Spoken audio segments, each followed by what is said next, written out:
Hello, hello. We Hi, are live. goddesses. It's time for another episode. Are you ready today? Goddesses are born ready, Graciela. They truly are. They truly are. The other day, there was an event here at the studio. And when they asked, what made you sign up? Someone said, well, I heard the word goddess. And that was it. Just literally the word goddess is like, "Ba, ba, da, da. Did you call me? Here I am." What? I think we're programmed this way. Although it's a little bit funny, like sometimes people are put off by the word goddess, and I'm sorry for them, but it's Eh, okay. we'll just keep being goddesses and, I'll that's it. be over here goddessing whenever you're ready to join me. Just raise your hand, and I will always welcome you with love and hugs and all that good stuff. There you go. So I was, I don't know, having a thing the other day thinking about ancestors and whatnot, and I'm cut off from so much of my quote unquote lineage, and then I had the idea that since we're all living all our lives all together, all at the same time, everything and everyone is my ancestors. So I don't know. Maybe I don't lack my ancestors. I have all the ancestors. What do you think about that? Ancestry is that's an interesting concept, and it does come up a lot in the work that I do here in my office, in my clinic. But I definitely have been thinking a lot about, our immediate ancestors are our parents. And I lost my mom 12 years ago, almost 12 years ago. 4 days ago, that was like the anniversary. And uh, my mom was an amazing, fantastic mom. Anybody who ever met her, only has wonderful things to say about her. And so I miss her a lot. I miss her a lot. And in the early years of her passing, uh, it was tough. It was tough. And so May is Mother's Day. June 9th was her birthday. And then June 15th was her passing. And so every year around this time, I would, find myself emotional. I'd be like, why am I so emotional right now? And then it would like kick in like, oh yeah, it's that month of the year where all of those things happen. And like as time passed, it would get easier and easier. But for whatever reason this year, I don't know if 12 is the magic number or whatever, it was hitting me really hard this year. And I posted about it on Facebook, and I forget, was it the day after or 2 days after, I get the call from my brother that my dad's being admitted to the hospital with severe chest pain, like 10 out of 10 chest pain. Wow. And I was like, oh crap, but I'm like, do I need to come? And he's like, no, I think everything's okay. All right. So he's in the ER, and then they admit him to the hospital. And I'm like, is everything okay? Everything's okay. And then all of a sudden everything wasn't okay. And there wasn't a code blue, but there was a all hands on deck, and this is not good. And they moved him to, I always say ICU because when I worked in the hospital, they called it an ICU, but I think now they call it critical care, CCU. But Right. anyway, my dad's in the CCU, and I'm like instantly online booking flights and going home. And like, I'm not getting any kind of good answers at all. And, truly and even when I got there and saw him and, heard from the doctors, was still not convinced that I might not lose my only living ancestor. Yeah. Yeah. And thankfully, he's all good. Everything turned around, and yes, he's strong and he's a fighter, and super happy to still have him here in my world. But Yeah, it's an interesting space to be in, to think that you might be the oldest living in your family lineage. And but I don't know. Yeah, It's interesting, and I appreciate you sharing about your mom, because I think it's important for people to hear just how much grief is a journey, and grief is a lifelong process. Like, so often people are like, oh, well, that was such a long time ago, I'm fine. Like, okay, like, amazing, and maybe you're fine today, but if you're not fine tomorrow, that's okay too, right? yeah, that for that sure. this is a constant ebb and flow, and of course there's events that always, bring stuff up, in our own family. My brother-in-law passed away many, many years ago now. And still, every time there is even a super happy occasion, a couple of us in the room kind of lock eyes, and we know, if right? Like, this is an amazing, beautiful occasion. And also, man, we really miss this person, right? And I think that's okay too. I think that's the point of all of this, is that it's all okay, right? Absolutely. I most of the time I'm completely okay, and sometimes I'm not. And that could be till the my very last day that I still have issues with grieving the loss of my mom. And Yeah. it's okay. And I think you're really lucky in that you feel your mom's presence a lot. I think that, like, that's really neat. I think one of the things for me is that I don't have that feeling of like, my grandparents have all passed, but I never get that feeling. And maybe it's me, maybe I'm not tuned in, or, they have a lot of grandkids. I don't know. Maybe they're busy with someone else. I don't know. But we can work on that on the side. And I will definitely say, like, I called her in big time last week. I'm like, Mom, I am not ready to be parentless yet. So whatever you can do on your side, help us get Dad better, because we need him here still. Right. There you go. Yep. It's a very interesting thing. And anyway, just to all our listeners, like, wherever you are, it's okay, right? And that everyone has the same experiences. I think a lot of grief talk is very isolating. Like, you always feel, oh, who wants to talk about this sad stuff? Like, oh, let's just be happy, right? Toxic positivity, right? Like, it's okay to be sad. Like, and I think it's really cool to get to a space where you have your friends and you can just be fucking sad for a while. Like, it's okay. We're still going to love you. Like, it's still going to be cool to hang out. And honestly, to me, it is an absolute honor and privilege. I, in the career I have now, and the career that I had in the past, we're constantly holding space for people that are grieving one thing or another, and to me, that's such an honor. Like, it's not a drag at all. I always say I photograph anything that bleeds and cries. That's my jam. Like, I want the full range of the human experience, all the way to the max, full tilt. Like, let me have it. If you need something that, have something that you need to lay down, my door's open. This podcast is open. Our, we're here. I love it. Feel your feels and be your authentic self all the time. All the time. All right. You and I could talk all day about this, but we got a guest we got to bring on. Let's do it. Here we go. Hello, Sharon. Welcome. Hello, ladies. Welcome to the show. Thank you. And it's very interesting that it's starting at 1212, which is my father's number. Wow. So, wow. Yeah, I'm looking at the clock right now and it says 1212. Yeah. And I just got full body chills. So yeah.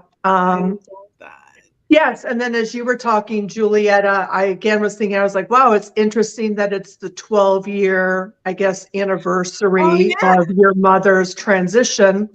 And my father's transition was 12/12/21. So a lot of synergies. Yeah, I'm getting a lot of chills right now. So yes.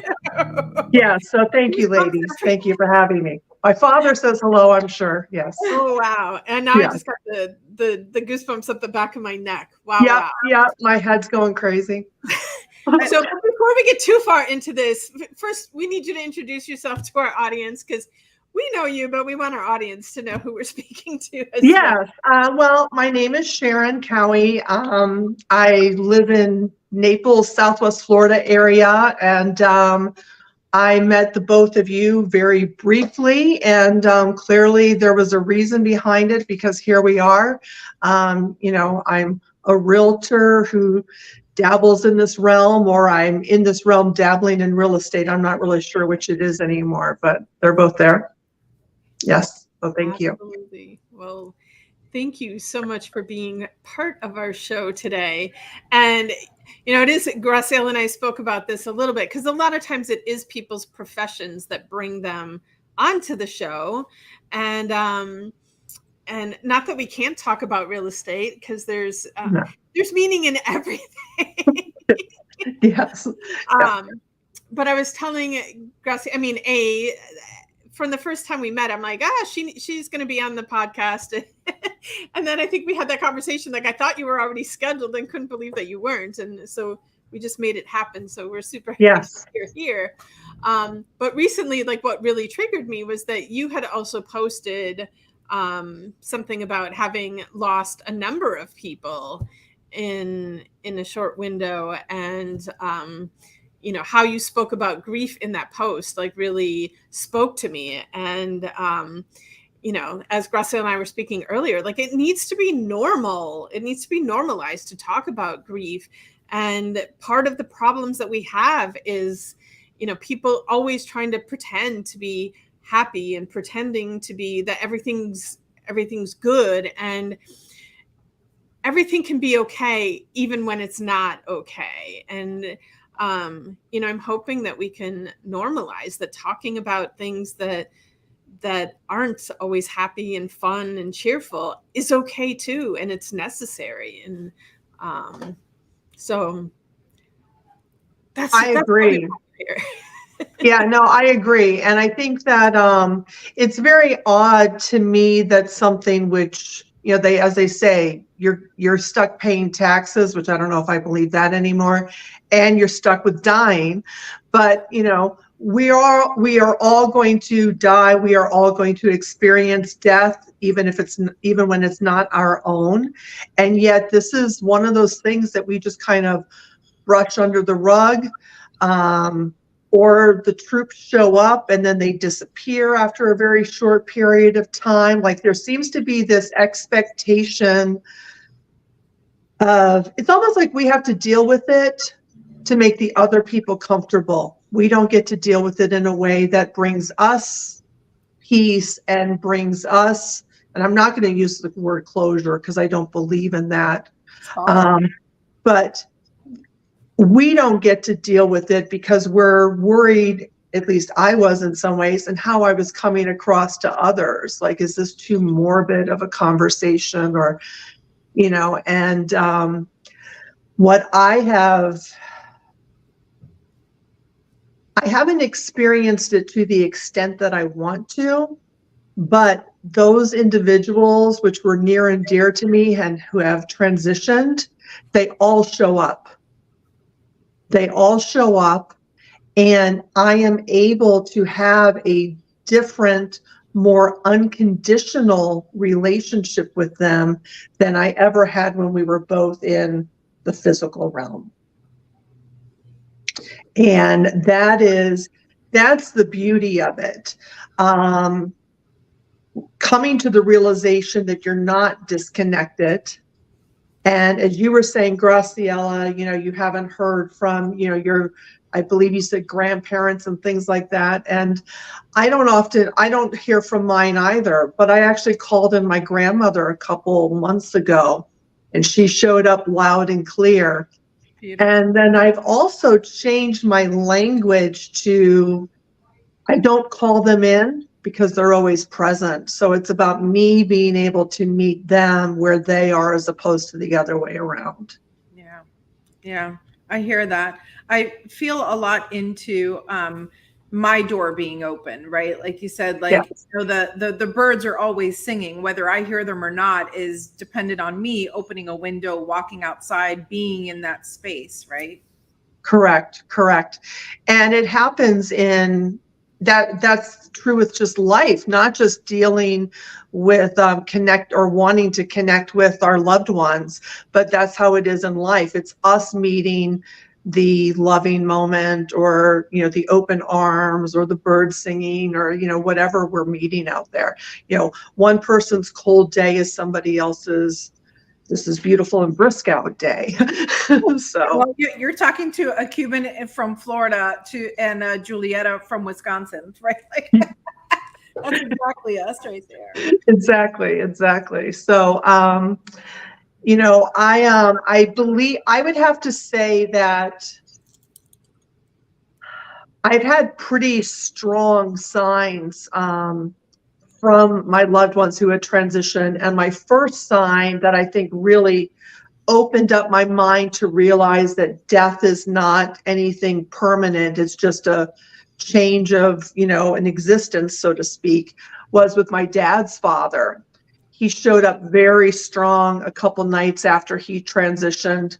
I was at my grandparents' house. I was sleeping in his bed, which I initially was very uncomfortable doing, but I was like, wait, this is my grandfather, it's all good. And there was a fan laying on the floor because he would sleep with a fan. And all of a sudden the fan starts making this different noise. It's moving very methodically, kind of like a click, click, click, click, click. And it woke me up. And all of a sudden I feel the sheets pull tight over my body. My back got hot and tingly. And then I heard his voice as clear as day, and I felt breath. And he said, "I love you very much." And then he went away. And then I had a dream about him and my father. And so I can honestly say it was that experience that allowed me to be open to connecting with Don and Edwin and my father and any of my other deceased relatives, as things turned out. So yes. I think too, so often people are afraid of it, and knowing that there's nothing to be afraid of. No, I know. I mean, there's times I go to bed at night and I'm like, please let me have a dream, with my dad or Edwin. And, I want to have that experience. I want to have that connection with them. And I often find myself, I've had multiple signals already today. I get the same ones, and I've kind of been talking to my dad and Edwin and saying it's time to step up the game and make it a little more interesting. So I want to start seeing some other ways in which they show up. But I've also challenged them to show up together, which is actually very interesting since they never met in real life. Wow, very interesting. And they've done it. Yeah. And can you share who Edwin is to you? Edwin is a 25-year plus soulmate. We were one another's unrequited love. We just didn't get it right in this life. And, but here we are. And, I always joke, you show up more dead than you did alive, but, and he would laugh. So it's all good. So, yes. So opening yourself up to these type of experiences, we talk a lot about limiting beliefs and whatnot. So how did, how did you feel open to accepting experiences like that and using them in a way, like Julietta said, not scary, but something good and something that helps you move forward in your life? Well, just my grandfather opened up that door that, yes, this is real. I always found it fascinating when I would meet other people or, see people on television who said they were having these types of experiences.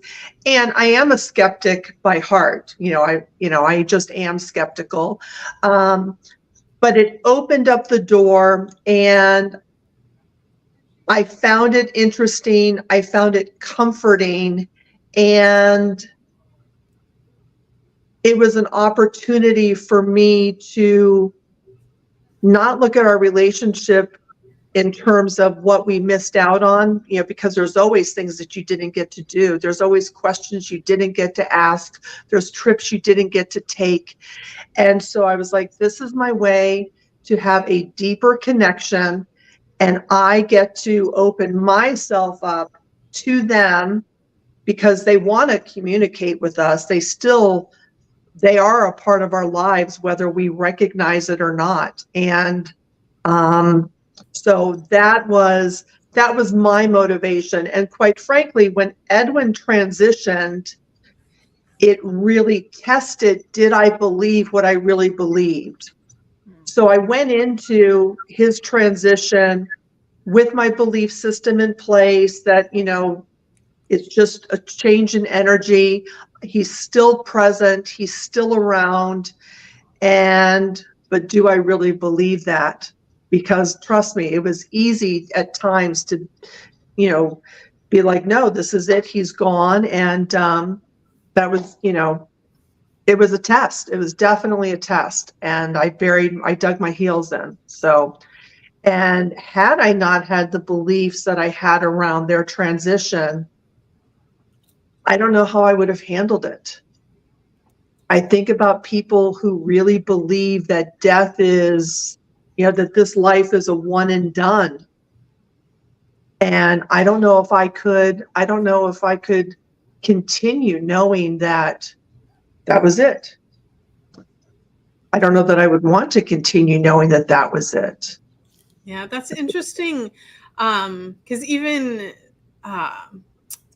so share a little bit more about, my mom had dementia, and probably, I think it was probably like 7 or 8 years that she lived with this dementia.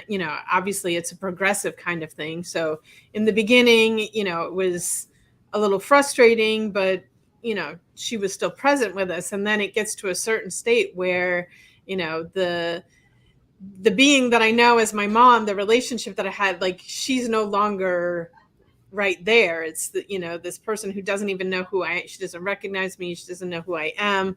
And, as she deteriorated more and more, it got to the point where I actually would pray every day, and I would communicate to her, like, Mom, it's time to go.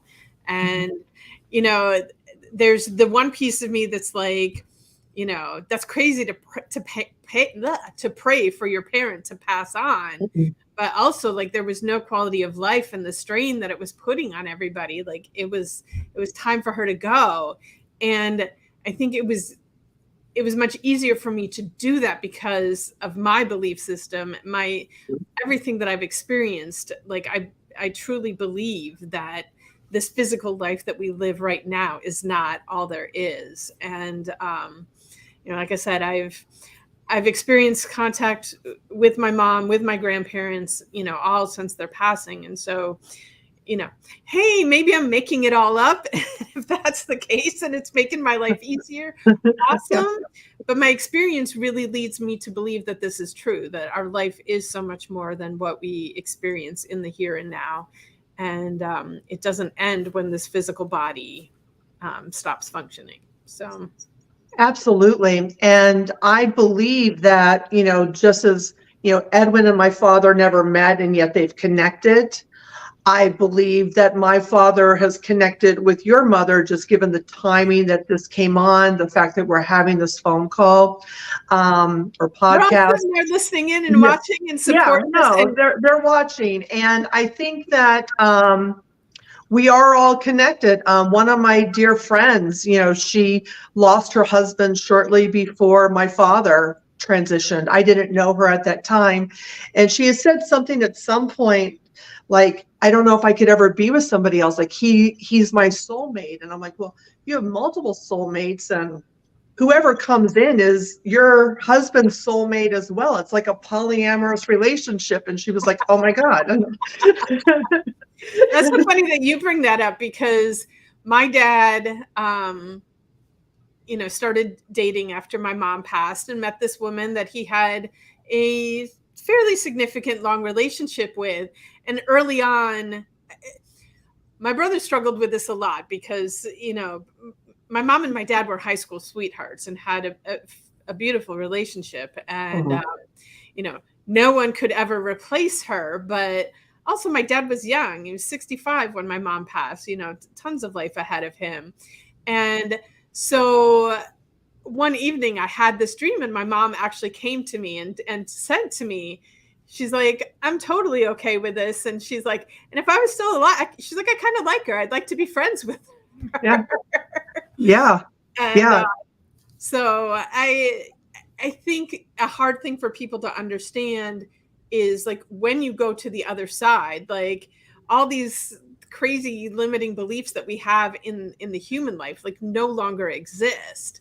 And so uh you can still be in love with someone and have a relationship with somebody else after they pass. Like it's okay. And how Absolutely. Julietta, like there's a million different kinds of love, right? And there's like it's like that analogy about the candle, you know, lighting another candle doesn't diminish the strength and power of the first candle. Like there's enough to go around.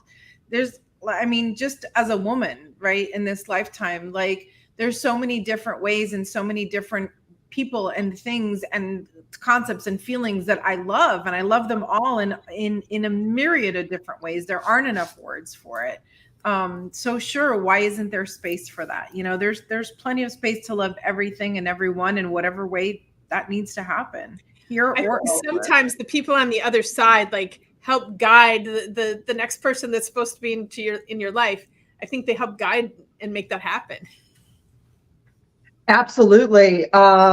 Edwin had sent somebody my way shortly after his transition. He was living in New York when he transitioned, but anyway, he sent someone my way, and it was actually very uncanny. But he also showed me when the relationship was over, and I did not miss the signal for a minute. I was like, done, done. Thanks. It was good while it lasted, and now I'm out. And so there are signs all the time, and they send messages, and we get to decide whether or not we acknowledge them. Just like we decide whether or not we want to take the advice of our friends around us in our day-to-day lives. It's no different. The messages are more subtle. They're a little more, we have to put a little bit more of our interpretation on them. But I think when you marry them up with whatever you're feeling instinctually, it's as good of an answer as you're ever going to get. Yeah. I'm curious why we want to deny everything so quickly, right? Like we probably need to take the word coincidence out of our vocabulary because it's such a scapegoat word for when things are magical, when things are serendipitous, I recently went to a symphony that I have not been to the symphony in, I don't know, 10 years or something like that. And when I got there, I immediately thought of a friend of mine who had passed, and he was a conductor. And so, I was just thinking about him, and I see this gentleman next to me, and I'm like, God, this guy looks so familiar, like there's something about him, and I couldn't place it exactly. And then I heard him say his name to someone else. And when he said his name, I was like, oh my gosh, are you so-and-so? And he said, yes. Well, it turns out he was the guy that sang at my friend's memorial service. And they had worked together because musicians, right? They had worked together on a song that my friend wrote about the Sandy Hook victims, the kids. And it's like, I immediately texted the widow, my friend, and I was like, oh my gosh, Mark is here. Like, how can I be sitting in a symphony in Fort Lauderdale next to a guy that I haven't seen in 10 years, because that's how, however long it had been since my friend had passed. I never harp on dates. So no disrespect for me not knowing the exact time frame. Yeah. I don't do that. But it's a message, right? Like it absolutely, there's not enough math in the world to tell me that was likely to happen. And out of this huge auditorium, he's literally in the seat next to me. Yeah. How did and I bought my ticket by myself. I went by myself. I didn't go as a group. I didn't go intending to connect with anybody. I just went because I felt like going, Yeah. Yeah. One of the more odd or, my dad always shows up in numbers. Edwin shows up in numbers and music. One of the recent instances of my father showing up loud and clear, I was in a car with 3 of my friends, and we were in the car, and I noticed the time was 12:12, and I didn't say anything. Everybody was talking, and then all of a sudden, my 2 friends in the back, one of them was like, "Oh my God, have you ever read the book, The Red Tent?" And they're like, "Oh my gosh, I love that book." My father was the one who told me to read The Red Tent. I mean, first of all, which fathers are telling their daughters to read the book, The Red Tent? Right. I mean, my dad really tried to be a good girl dad. And, and it's an old book. So it was very wild that this happened. And then I went to go buy it. And I think the price on it was like $11.44. And then there were a couple, and I was saving $3.33 on it. There were all kinds of weird synergies that showed up when I went to buy the book. But yeah, I mean, the messages are there once we decide that we're open to them. Yeah. And it's beautiful. It's beautiful. And I also realized when I get into a state of sadness and I get into a state of missing them, the messages start slowing down. And so I think that's very important for people to recognize as they're going through the grieving process. They have a harder time coming through for us when we're in a state of sadness, when we're in a state of missing them, when we're in a state of, how could you leave me? One of the best moments I had, or the transitions that I had with my father, is shortly after he transitioned, I had gone to bed and I was looking for him to console me. My father made a deliberate, conscious decision to transition. So, it was deliberate. And I was looking for him to console me. And then all of a sudden I was like, wait a minute, my father needed consoling. And so I started talking to him, telling him how much I loved him, telling him what an amazing father he was and is, what a provider he was. And I felt the whole energy about myself and about the room shift. And sometimes it's hard to get in that space, but I think when you can get in that space of love and appreciation, and I'm not talking about putting people on a pedestal that they didn't belong on. We don't need to idolize people because they transitioned. They don't need to become something they weren't. But start to really zero in on what you really loved about them and still love about them. And I'll still talk about them at times in the present tense because that is how it feels to me. So, yeah. I could talk about this stuff all day. So. I love. Thank you for sharing that so much, because I think the hardest question that I see folks struggle with, in just everything that I've done in life, is why, right? Why this? Why did this person choose this? Or why did this person leave me? Or why did it have to happen right now? Or why did it happen in this way? And I think that's such a difficult place to be in, because you don't get the why, and even if you did get the why, it wouldn't be the answer to there's no answer that's going to satisfy you, that's going to make you go, oh, okay, well, that explains it, right? But I love turning that why into, here's everything that I have that I can give you, my love, my gratitude, whatever healing you still need. I am here giving it to you constantly, and you can do it anywhere at any time. It doesn't have to be in a super sacred space, right? It could just be as the memory of this person comes to you, send them love, send them gratitude, and that's healing all around. Absolutely. And, once I do that, once I change that conversation, my dad comes through loud and clear. It's like a game. I'll be on the phone with people and they'll be like, oh, it's 12:12, or, oh, I just saw 2 cardinals fly by. Like, they're just sharing things that they're observing without any idea of the connection and meaning it holds for me. And it's very comforting. And I do believe, and it's hard sometimes, my human brain doesn't want to believe this, but I do believe that we all choose when and how we're going to transition. Yeah. And that's no different if a newborn transitions as opposed to a 100-year-old woman transitions. We determine that time and the how. And so you will never hear me say why with any real seriousness. There might be a why, like, when Edwin passed at the early stages of COVID, I was like, wow, how convenient that you skipped out now, just as, we're entering this shit show. And when I really need you, you skip. And, but where I was going with this, I forgot where I was going with this, but, yes, I will never say that somebody transitioned before their time. I just no longer believe that.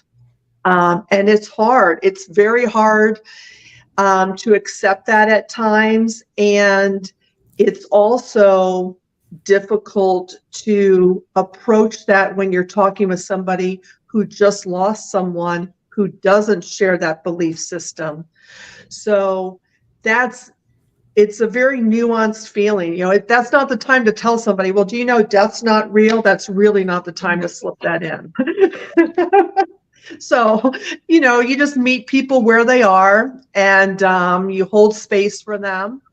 And I do my very best to do regular check-ins with people, because so many people just fall to the side when we lose people. And and then on the other hand, so many people fall into place too. So many people fall into place when we lose those that we love.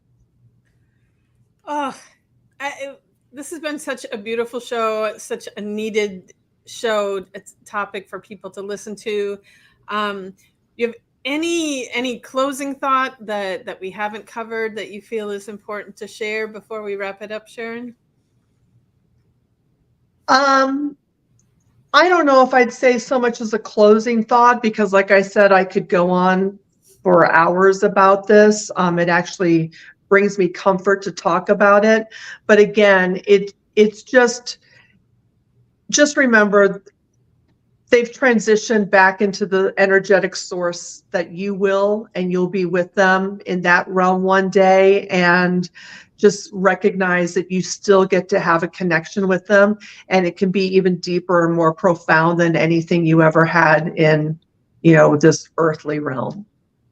So that's so beautiful. Thank you so much. And I just want to say out there to our audience, if anybody needs someone to talk to, always reach out. And for those of you that aren't experiencing grief, but maybe some of your friends are, maybe be a little bit more open to holding that space for them. And just sometimes they just need to talk and someone to listen. So I'd also like to add, that, like how you said, talking makes you feel better, right? Like, I think we struggle a lot with not wanting to make someone sad by bringing up their family member. But I think it's important to note, like, it's already sad. Like, you're not going to make someone sad. As a matter of fact, for me, it's an honor. Like, if someone asks me about someone that has transitioned, like, absolutely, your friends about their family members, Yeah. The question's a little bit different, right? It's not like, how are you doing, right? But it could be like, hey, Julietta, I know Mother's Day's just passed. What was your favorite Mother's Day with your mom? Like, what an amazing opportunity for Julietta to revisit a wonderful memory and for me to hear about it. Like, Julietta always, talks about how she had this amazing childhood. Like, yes, fill me up with your amazing stories. I want to hear it. I want to hear about all your family members. I want to hear the stories. I'd like to just, we talk about giving permission. I give you permission to ask me about family members that have passed, because it keeps it alive, particularly with children. And when they lose a parent, everybody's scared to mention, mom or dad or whatever. Quite the opposite. Keep that memory alive because it's real. Right, right. And I just find myself asking people, even if there's no special occasion, maybe it's about 6 months down the road. I'm like, how are you doing since Joe transitioned? Like, has he shown up in any dreams for you lately? Just little things like that. And you'd be surprised the conversations that people have, they might not be talking about it, but when you just say, hey, has Joe shown up in any dreams lately? You'd be surprised the beautiful stories you hear. Yeah, and you can ask permission too, right? Mm-hmm. Be like, hey, do you feel like talking about your mom today? No? Okay, no problem. If you ever do, I'd love to hear a story, Or, hey, do you feel like talking about your mom today? Like, if that intuition comes to you, chances are that person has that on their mind and they just don't know how to bring it up, right? So yeah. Or their loved ones coming through you and prompting the question, which is probably more likely. Yeah. Mm-hmm. About being beautiful. Yeah. Thank you, Sharon. We love having you on. I so appreciate you. Thank you. I love being on. I winged it by the seat of my pants, literally. And so here we are. And, if any of your listeners ever want to reach out to me, I'm more than happy to talk to people about it. And my experience isn't going to be everybody's, but if it helps make the transition a little easier for somebody, I'm here for it. So beautiful. Yeah. Thank you guys. Thank you. This was a beautiful show, so needed. And anybody out there, if you need to reach out, please do. You can find us. Thank you, ladies. I look forward to seeing you soon. Yeah. Okay. Bye. Bye.